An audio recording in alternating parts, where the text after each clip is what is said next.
Hey developers, are you struggling to place elements exactly where you want them on your web page? Don't worry. In this tutorial, I'll explain the CSS position property so you can create beautiful and responsive layouts. The position property in CSS controls how an element is placed on the page. It has 5 possible values: static, relative, absolute, fixed, and sticky. Let's break them down one by one. First, static position.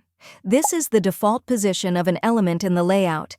The element follows the normal document flow, and properties like top, right, bottom, and left have no effect on it.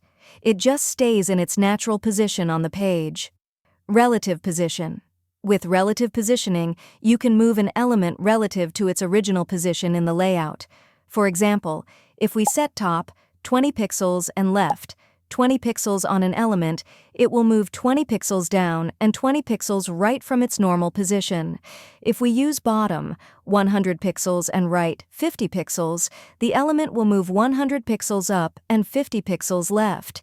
The element still takes up space in its original spot even after moving. Absolute position. With absolute positioning, an element is placed exactly where you want it, relative to its closest positioned parent.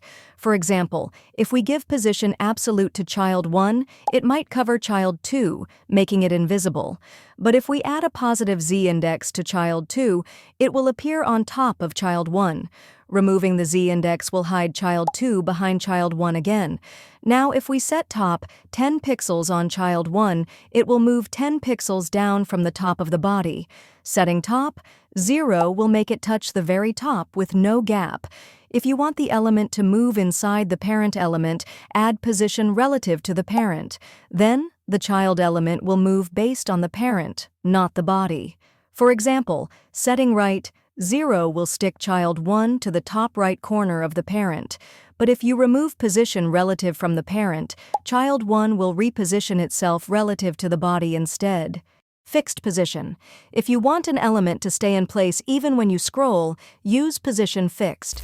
This is perfect for things like sticky headers or pop-up banners. For example, if we set position fixed for a box, the box will stay in place even when we scroll. If we add top 100 pixels, the box will be 100 pixels away from the top edge of the screen. Setting top 0 and right 0 will make the box stick to the top right corner of the screen.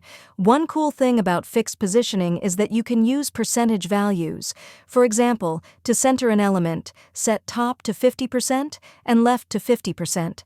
But this only centers the top left corner of the element, not the entire element itself.